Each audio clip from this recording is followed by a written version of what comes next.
이걸 알지 못하고 이런 견해를 각각 다르다고 얘기하는 사람을, 그런 견해를 가리는 자는 법의 두 모양이 뭐예요? 두 모양이 단상과 상견과 단견이에요, 이게. 그래서 입으로는 옳은 말을 하지만 입으로는 아는 척 하지 마, 이 말이에요. 좋다. 마음속으로는 하나도 깨달은 바가 지혜가 없다, 이 말이에요. 그래서 헛되이 정가해를 따로따로 나눠 놓고 정가해가 다른 게 돼버립니다. 그래서 만일 마음과 말이 다 옳아서 안가밖에 한 가지가 되면 정해가 곧 평등하다. 그러니까 걱정하지 마십시오. 그리고 위파사나를 하든 사마타 없이 위파사나 없고 위파사나 없이 사마타 없어요. 근데 뭐 사마타 수행을 해야 되고 뭐 먼저 해야 되고 위파사나 해야 되고 이런 사람은 뭐다? 육조 해능대사의 말에 의하면 이런 견해를 가지는 자는 법의 두 모양을 내는 자들이다. 그런 말 듣지 마세요. 들을 필요도 없어요. 그래서 스스로 깨닫는 수행에는 그런 사람들과 다툴 필요도 없어요. 다투는 데 있지 않다. 만약 선우를 다투면 곧 미혹한 사람이다라는 거죠. 그 승부를 끊지 못하고, 그러니까 승부를 끊지 못하란 말이 뭔 말? 이게 맞을까 저게 맞을까 하고 늘 다투기만 하고, 실제로 그런 사람들 엄청 많아요. 지금 유튜브에나 뭐 페이스북에나 뭐 여러 가지 이제 SNS를 통해 가지고 자기 나름대로 공부한다면서 자기 견해를 막 올리면서 자기 견해하고 다른 사람을 막 비판하고 공격한 사람들이 있어요. 그러니까 스님들 중에도 그런 분들이 있어요. 남방에 갔다 와가지고 뭐 심지어는 어떤 스님은 반야신경이 완전히 그거는 사이비라고 이렇게 얘기하는, 그 승복을 입고 그런 얘기를 하는 사람이 있더라고요. 이런 사람이 바로 다투는 거예요. 승부를 끊지 못하는 사람이. 그래서 그런 사람이야말로 바로 아상과 법상을 느려서 사상을 여의지 못하래요. 자, 이게 왜 중요한가 하면, 일단 다투는 사람은 아상을 버리지 못했기 때문에 다투는 거예요. 그러면은 또 아상만 있는 게 아니라 법상에 대해서 자기 견해가 있기 때문에 다투는 거예요. 그러니까 아상과 법상 두 개를 가지고 있기 때문에 끊임없이 내가 옳다, 남은 틀렸다, 아니면 어떤 법상이라는 것은, 법상이 뭐냐 하면은요, 이 법이라는 거는 뭐냐면 일체 모든 이제 그 현상의 모습이에요. 그러니까 일체 모든 현상의 차별상, 만법의 차별상의 법상이라고 할 수 있습니다. 그럼 만법이 뭐냐? 네? 네, 만법의 차별상이 법상인데, 이거는 상자를 이걸 써도 돼요. 자, 법이라는 걸 일단 이해를 하셔야 돼요. 법이 다르마라고 얘기를 하는데,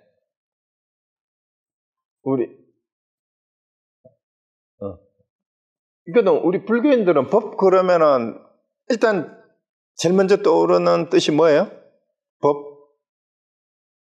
불교인들은 법이라는 말을 들으면 무슨 진리를 먼저 떠올려. 뭐 때문에 진리라는 말을 떠올리냐 하면 부처님의 가르침하고 연결이 되니까. 그 법문을 듣는다라는 것도 그거잖아요. 근데 자, 여기에서 부처님의 가르침도 결국 말이나 글로서 표현된 개념이에요. 개념. 진리라고 하는 것도 그래요.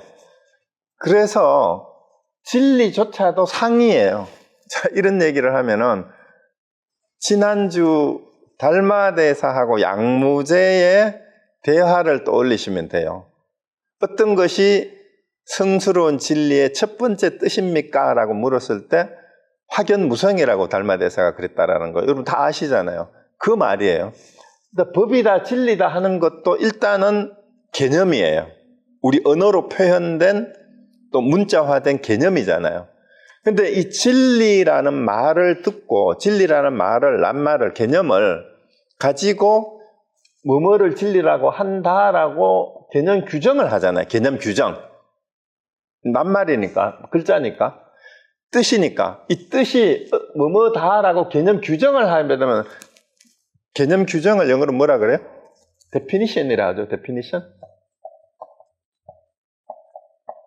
그리고 이거 동사형이 define이잖아요.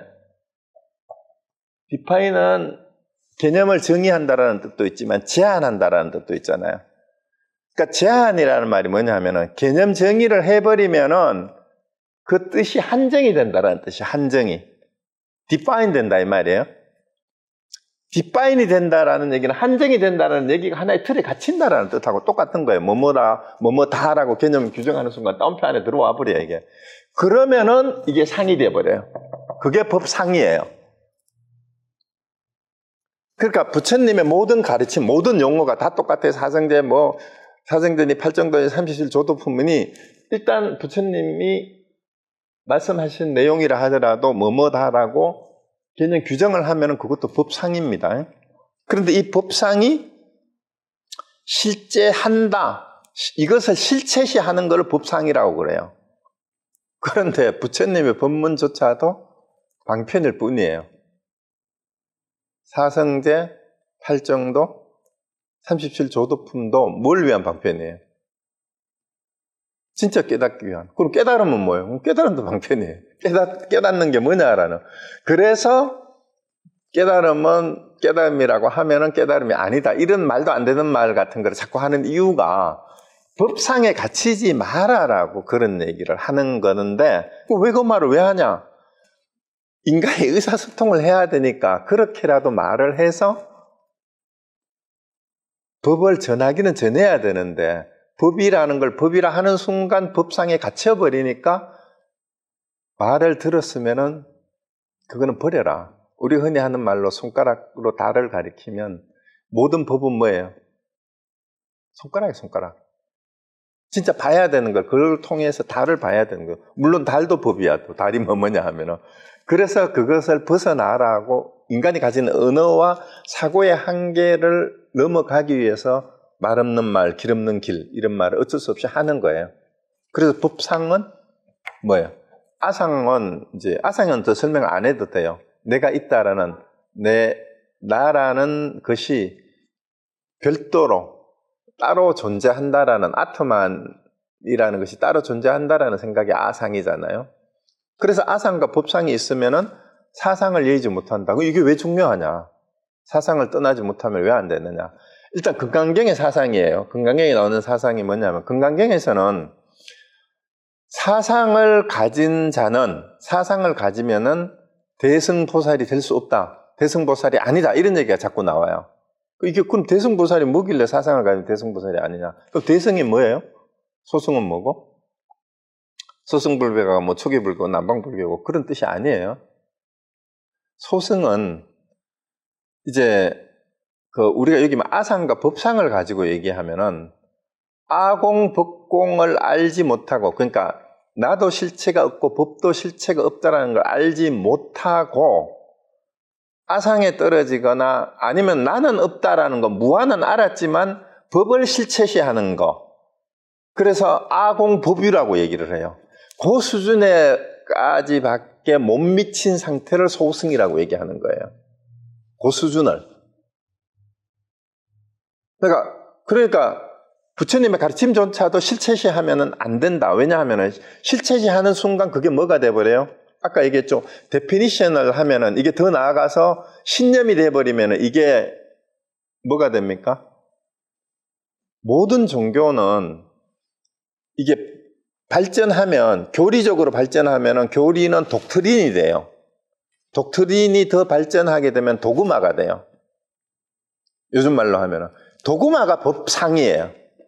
그러니까 어떤 교리에 대해서 이것만이 절대적인 진리다, 오직 이것만이 옳다라고 어떤 것을 하나 규정을 해버렸을 때 독트린이 도그마가 되는 겁니다. 그걸 떨쳐버리지 못한 상태를 소승이라고 하는 거예요. 그래서 대승불교가 등장하면서 왜 반야사상이 이제 초기 불교를 소승이라고, 초기 불교가 아닙니다. 초기 불교가 아니라 당시에 부파 불교의 특히 설일체 유부죠. 이제 결정적인 게 부파 이름도 그렇잖아요. 일체 모든 것이 있다. 일체법이 있다라고 주장을 하는 게 설일체 유부예요. 일체가 있다라는 부파잖아요. 근데 그때 당시에 인도의 설일체 유부가 가장 위세를 떨치는 최대 종단이었단 말이에요. 요즘으로 치면.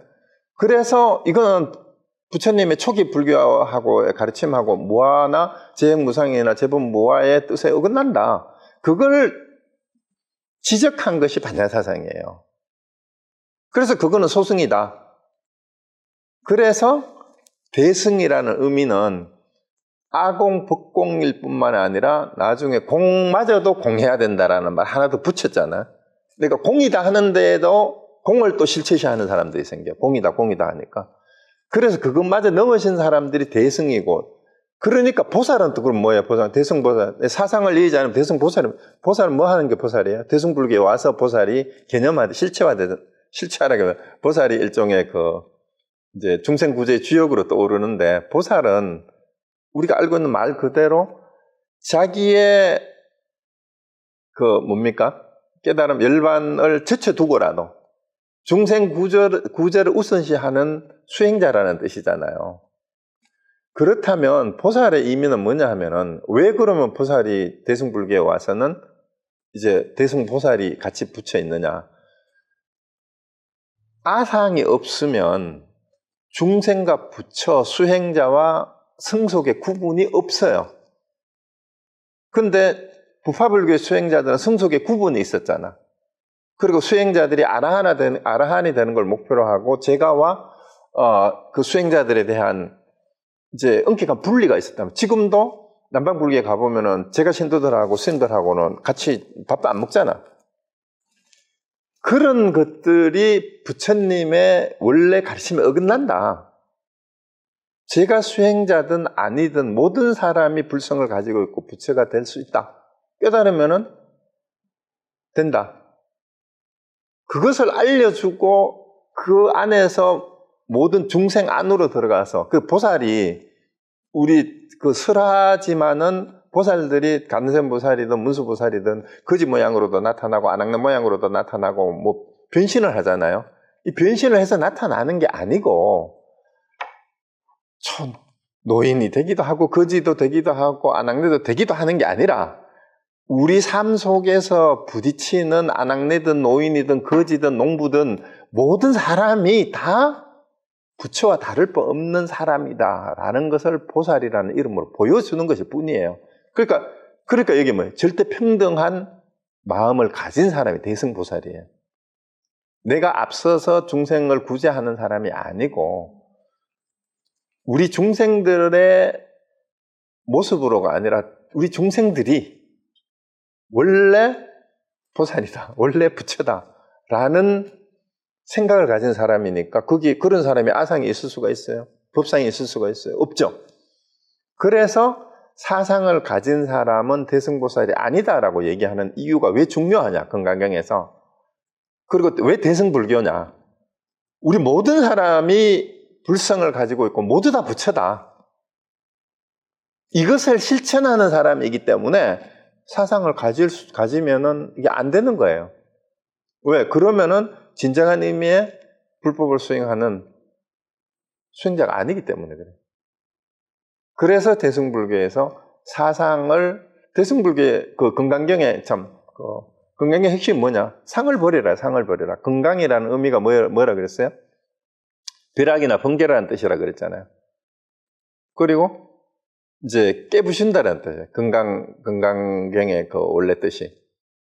그래서 일체 모든 상을 깨트린다라는 의미가 금강의 의미거든요. 그러니까 금강경에서 사상을 깨트려라는 게 금강경의 핵심 주제예요. 그럼 그걸 했을 때 이제 금강경에서는 사상을 깨트리는 이 수행이야말로 일체 모든 중생과 부처가 하나가 되는 길이다. 그러니까 이거는 삼천대천세계를 칠보로 장식하는 것보다도 이것이 더 공덕이 있다. 이렇게 금강경에서 표현을 하잖아요. 그래서 사상을 없애야 되는 이유가 이제 그건데, 그러면은 사상이 뭐냐라는 것을 이제 우리 한문경전 고라마 집바가 번역한 한문경전을 주로 이제 한국에서 많이 보기 때문에 우리 금강경을 그것만 보고 한문식으로 사상을 해설한 책들은 굉장히 조금 설명이 오류가 많아요. 부족한 게 많아요. 그래서 제가 금강경 강의를 할 때 이거 정리했던 건데요. 혹시 안 보신 분들은 유튜브에 제가 강의한 금강경이 있습니다. 그 금강경 강의에 상세하게 했으니까 그 부분을 참고하시고, 오늘은 간단하게 좀 한 번 더 설명을 드리면, 금강경의 사상에서 말하는 아상, 인상, 중생상, 수자상은 뭐냐 하면 아트만 산즈나예요. 아트만 쌌냐. 그 다음에 사트바 쌌냐, 그 다음에 지바 쌌냐, 부드갈라 쌌냐인데, 아트만이 아상이고요. 사트바가 중생상, 사트마 쌌냐가 붙어야 돼요. 지바는 우리가 그 자인화교에서 말하는 그 영혼이라든가 목숨인데, 이게 뭐냐, 영혼으로도 흔히 번역을 하는데요. 이제 아트마는 뭐 설명할 필요가 없어. 호흡이나 자아라는 뜻, 실체라는 뜻이 있고, 살아서 현존하는 존재가 중생이고요. 사트바고. 지바는 뭐냐 하면, 지와라고 돼. 우리가 살아있는 이게 생명체를 유지시키는 그 안에 있는 뭔가가, 그게 영혼이라고도 하고, 혹은 목숨이라고도 하고, 수명이라고도 번역할 수도 있어요. 그것이 실제한다라고 하는 어떤, 실제시하는 그것이 지와예요. 그 자인학에서 이걸 영혼이다 뭐다 이렇게 이제 번역을 하기도 하죠. 근데 인상으로 번역한 게 뿌드갈라예요. 뿌드갈라가 이제 뭐냐면은 윤회의 주체가 뿌드갈라인데, 이거는 어디서 나온 개념이냐 하면은 설일체 유부하고 독자부하고 이제 또 경양부 이런 쪽에서 생사윤회를 설명하는 과정에서 새롭게 도입한 개념이에요. 이게 왜 설일체 유부나 독자부가 그 부파불교 가운데에 이제 특히 그 대승불교 그 반야사상가들에게 비판을 받았냐 하면, 이 사람들이 윤회의 주체를 자꾸 설정을 하려고 했는데, 이 시도 자체가 뭐냐 하면은 초기 불교의 재본 무아를 제대로 이해를 못한 거야. 그러니까 우리가 흔히 질문하는데, 우리 불자들 중에도 그런 질문을 많이 해요. 무아인데 누가 윤회를 하나요? 내가 무아라면 누가 윤회를 하나요? 우리가 이런 주제로 우리가 그 야단법석이라는 세미나를 하기도 했었는데, 여러분들은 윤회를 믿으시나요? 윤회 믿으세요? 부처님이 윤회를 믿으라 했습니까?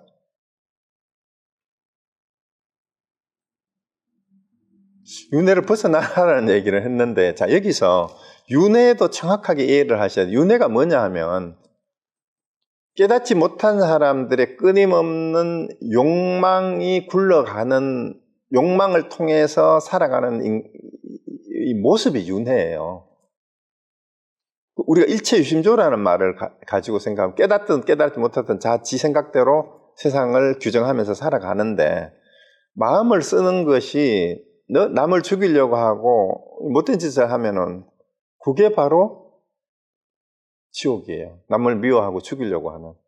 그럼 최근에 어떤 사람들이 지옥에 갈 놈인가 생각해 보면 돼요. 남을 죽이려고 하는 놈이 그 지옥에 사는 놈이에요. 그 놈이. 왜? 벌써 남을 미워하는 마음이 자기 안에 있으니까 그 분노가 없어질 수가 없잖아. 그게 자기가 스스로 지옥에 사는 거예요. 그게 지옥 중생이고. 그 다음에 동물은 뭐예요? 이성적인 자기 성찰이나 자기 반성력이 없잖아. 예를 들어서 개가 낮에 지나가던 사람을 물어놓고는 저녁에 집에 가가지고 오늘 걔 좀 참을 걸 괜히 물었다 이렇게 반성하는 놈이 있어요? 감성하는 개가 있어요? 그러니까 성찰이 없는 본능에 따라서 행동하는 게 그게 짐승이에요. 그게 동물이에요. 그게 축생이에요. 그럼 우리 인간이 그럴 때가 있잖아요. 본능적 충동에 의해서 일을 저지르는 거. 그게 성적인 문제든 정치적인 권력을 행사하는 거든 경제적인 그걸 쓰든 충동적으로 충동 구매라는 말을 쓰잖아. 그 순간에 자기 욕망에 이끌려 가지고 행동하는 게 그게 짐승이에요. 그 순간이. 먹는 거를 탐내는 것도 마찬가지고. 그런데 먹는 걸 탐내는 거는 따로 또 분류를 해놨잖아. 그거를 뭐라 그래요? 악이라 그러잖아. 악이. 이게 굶주린 귀신이 다른 게 아니고 식탐이 많아가지고 남 먹을 거 뺏어먹고 자기밖에 다른 사람 배고픈데 지 혼자만 배불리 쳐먹는 놈. 그게 악이란 말이야.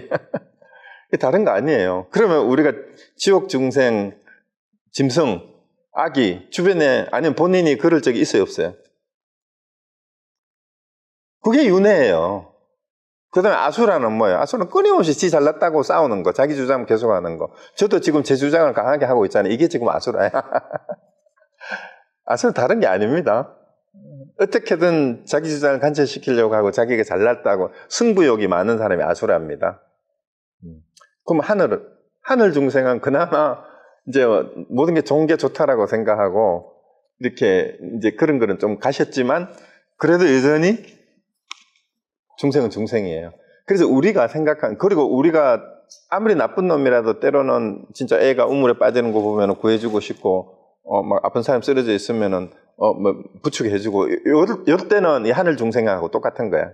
누구나 그런 마음 다 있어요. 그럼 우리가 윤회를 하는 건 뭐예요? 그런 상황에서 끊임없이 우리 삶을 엮어가는 게 윤회하는 모습인데, 그러면 생사윤회를 벗어났다라는 말이 뭔 말이에요? 그런 삶을 더 이상 살지 않는 것을 윤회를 벗어났다고 얘기하는 거지, 생사를 벗어난 거 아니에요. 그럼 생사윤회는 뭐냐? 생사윤회는 본래 없다. 생사윤회가 우리 마음의 탐진치의 작용일 뿐이었다라는 것을 알 뿐, 생사윤회는 본래 없다는 걸 아는 거지 생사윤회를 벗어나는 게 아니에요. 그래서 그걸 아는 것을 해탈이라고 하는 거예요.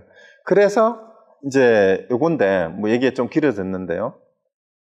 사상을 구라마집바는 아상, 인상, 중생, 수상 이렇게 번역을 했는데요. 현장은 요 상자에다가 신방 밑에 만심자를 붙였는데 요게 뜻으로는 맞아요. 그리고 인상은 뿌드갈라를 그냥 현장이 도대체가 이거를 한자로 번역하는 글자를 못 찾았어요. 고민을 하다가. 내가 그래서 보니까 소리 나는 대로 그냥 적어버렸어요. 그리고 중생은 유정이라는 말이나 뭐 같은 게 수자, 명자는 그 비슷한 말이니까 비슷하게 됐죠.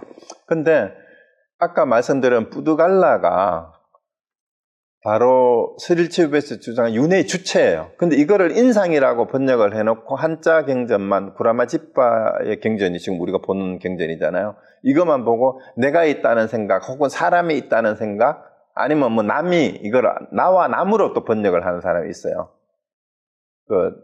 이제 경전 해석, 건강의 해석에서 이렇게 된 거는, 이거는 제가 보기엔 전부 사상의 뜻을 제대로 모르는 거예요. 사상의 원문의 요구예요. 원문의 요구이기 때문에 이렇게 보면 전혀 안 됩니다. 그리고 여기도 보면은요, 영어도 전부 다 이게 헷갈려요. 어떤 사람은 인상을 소울로 번역을 했고, 또 어떤 사람은 에드워드 콘체는 지바를 또 소울로 번역을 했어요. 리빙턴. 근데 요게 다 다릅니다. 근데 내가 보기엔 레드 파인이 더 정확한 것 같아. 여기 셀프는 그대로 돼 있고, 소울이라는 말이 이제 여기서는 이제 윤회의 주체로 설정한 어떤 그런 거니까 이게 오히려 더 맞고, 그 다음에 지와는 라이프로 번역한 게 우리 생명이 있다라고 얘기하는 게 수자상이라고 번역하고 명자상이라고 번역하든 일정한 수명이 주어져 있다라고 하고, 우리가 그 목숨이 우리 살아있는 생명이 유지되는 동안에 생명을 유지시키는 어떤 주체, 실체 같은 것이 우리 안에 있다라고 보는 그거예요. 그것을 지바라고 하는 겁니다. 그걸 라이프로 번역을 했으니까 이게 오히려 더 가까운 것 같은데, 어쨌든 그 조계종 표준변에는 이렇게 번역을 했는데 이것도 번역이 좀 이상해요. 자아가 있다는 관념은 뭐 되겠는데 개아가 아니라 아까도 막 윤회의 주체가 있다는 관념. 저는 이렇게 번역을 합니다. 윤회의 주체가 따로 있다고 생각하는 관념. 그다음 중생이 따로 있다, 우리 영혼이 따로 있다. 이거는 이제 조계종이 이렇게 하여튼 이것이 있다고 생각하는 것은 왜 틀렸느냐? 이게 아상과 법상, 이거는 아상이 확대된 거예요. 사실 알고 보면은 내 안에 오온으로 구성된 내가 진짜다라고, 내가 있다라고 생각하는 게 그게 아상이잖아요. 근데 오온이 실체가 없잖아요. 해체하고 보니까. 그러니까 이제 무아에서, 초기 불교에서 무아를 가르칠 때 오온을 나라고 생각했는데 그게 나가 아니더라라는 게 무아의 그 가르침을 오온을 가지고 설명하잖아요. 그런데 거기에서 더 나아가서 윤회의 주체를 상정을 하고 여러 사람들이 이제 여기 보면 중생을 이해하는 게 뭐냐 하면은 중생상이라고 했을 때 레드 파인이 재밌게 했어요. 이걸 어떻게 했냐면은 아트만하고 중생을 사트바를 번역을 하면서 아트만은 내부의 실제와 관련되는 거. 그러니까 내 안에 어떤 실체가 있다. 이렇게 주장하는 게 생각하는 게 아트만이고, 사트바는 내 외부의 어떤 실체가 따로 있다라고 생각하는, 생명의 어떤 실체가. 그게 사트바예요. 그러니까 이게 더 분명해지는 것 같죠? 그 다음에 시와는 현재의 실체, 현재. 그러니까 생명이 살아있는 동안에 어떤 실체가 있다라고 생각. 그거를 지화로 이게 내가 이게 정확하게 본 것 같아요. 그 다음에 뿌드갈라는 인상이니까 윤회의 주체라고 설정을 했으니까 과거, 현재, 미래로 이어지는 여기 맞잖아요. 미래나 혹은 과거에 어떤 실체가 있다라고 상정하는 거. 그것이 인상이에요. 그것이 인상이에요. 그러니까 개화가 있다는 관념, 뭐 사람이 있다는 관념, 내가 있고 남이 있다는 관념 이런 거 전혀 아닙니다.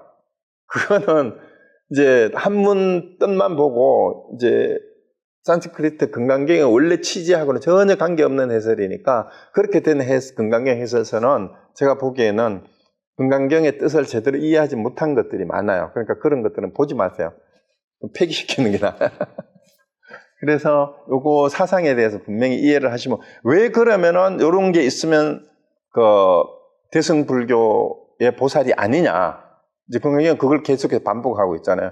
그러니까 내부의 실체가 있다라는 생각에는 외부의 어떤 실체가 따로 있다라고 생각하거나 그 다음에 살아있는 동안에 어떤 실체가 우리 몸을, 생명을 지배하는 어떤 실체가 따로 있다고 생각하거나 아니면 이걸 과거, 현재로 연결시켜주는 어떤 거. 그게 인상입니다. 과거, 현재로 연결시켜준다. 윤회의 주체. 이런 게 따로 있다고 생각하면은 이게 전부 다 뭐예요? 한마디로 무아를 알지 못한 거라 이 말이에요. 무아를 알지 못한 거. 그리고 외부에 머무는 이거 법상이 되는 거니까. 그래서 아상과 법상이 있으면은 사상을 떠나지 못한다라는 말, 그래서 당연히 똑같은 말이 되는 거고, 그 다음에 대승보살이 될 수 없다라는 얘기는 뭐예요? 궁극적으로 중생과 부처가 둘이 아니고 모든 사람이 다 불성이 있다라는 이러한 믿음, 이러한 깨달음으로 갈 수가 없다라는 얘기예요. 이걸 가지고 있으면. 그래서 사상을 떠나지 못하게 된다. 이렇게 얘기가 되는 거죠. 그래서 요거 이제 분명히 하시고, 그 다음에 조금 더 이제 보충 설명을 드리고 싶은 게 뭐냐 하면은요, 상이라는 말이 금강경에서는요, 특히, 구마라 지입이 번역했을 때 상은 그냥 니미따도 서로상자로 번역을 하고 산즈냐도 서로상자로 번역을 했는데 현장은 니미따는 서로상으로 이거는 형상이라는 뜻이에요. 그 다음에 산즈냐는 생각상자로 번역을 했는데 현장의 번역이 더 정확합니다. 왜 현장의 번역이 현장이 실제 후대에 번역을 했어요. 그리고 구마라 지파 이후에 금강경이 뭐 7, 8번 아니고 다른 사람들이 번역한 게 많이 있고 후대에 몇백 년, 2, 300년 뒤에 번역을 했는데 왜 이렇게 했느냐 하면은 앞에 번역을 바로잡기 위해서 이렇게 한 거거든요. 그러니까 현장의 번역이 더 정확하다고 봐요, 저는. 그래서 이거를 따로따로 써야 되는데 고라마 지파의 금강경을 보면은 이제 내용은 굉장히 시적이고 축약이 돼 있어 산문적으로 번역이 돼 가지고 아주 운율이나 이런 것들은 아주 좋아요. 그런데 이제 현장은 약간 산문적이긴 하지만 뜻은 더 정확하게 해설이 되어 있습니다. 운율이나 이제 독송을 하기는 구마라 지파가 훨씬 좋은데 그 뜻을 살리는 거는 사상을 번역하는 부분은 현장에 서로 상자를 하는 게 좋은데 그 이유가 뭐냐 하면은요, 니미따하고 요 락샤나하고 산냐의 뜻을 일단 이해를 하셔야 되는 게 니미따는 겉모양을 얘기해요. 겉모양. 겉으로 드러난 거. 락샤나는 특정한 대상. 그러니까 부처님이 뭐 30 이상 80종호를 가졌다 얘기할 때 그 특별한 그게 이제 락샤나고요. 산냐는 특정 현상을 정의하고 의미를 부여한 사고작용이기 때문에 이게 상자가 들어가는 게 맞아요. 여기 지금 밑에 마음심자가 신방변 그게 들어가야 돼요. 신방변이 아니고 밑에 마음심 바탕이 들어가야 되죠. 그 간념이에요. 간념. 상이라고 할 때는 간념에 해당되는 거거든. 그래서 우리가 그 금강경에서 봤을 때 안이비 설신의 대상은 상으로 번역되는 니미따가 맞아요. 서로 상자가 맞는데 이게 작용이나 분별하는 마음은 산냐예요. 그러니까 요걸로 생각상자로 번역이 되는 게 맞습니다. 예를 들어 놓은 게 저기 있는데요.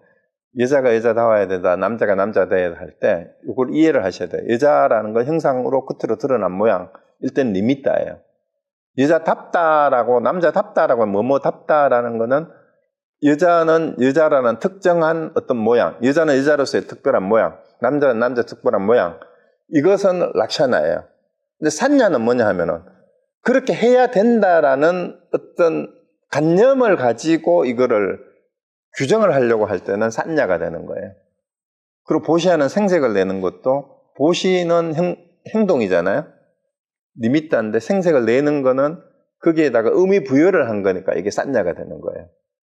그래서 이런 것들도 이해를 하시고 나면 금강경을 보실 때에도 이게 이제 원문을 사실은 산스크리트 원문을 가지고 대조를 해서 봤을 때 정확하게 그 뜻을 이해할 수가 있고 우리가 왜 저 사람은 상이 많아라고 했을 때 상이 이게 서로 상자만 쓰면 이 세 가지 뜻을 문맥에 따라서 어떤 걸 얘기하는 건지를 이해를 하기가 좀 힘들어져요. 그 문맥에 따라서 이해를 해야 되는데 이걸 구분해서 쓰는 게 저는 더 좋다고 생각을 합니다. 자, 그래서 어쨌든 이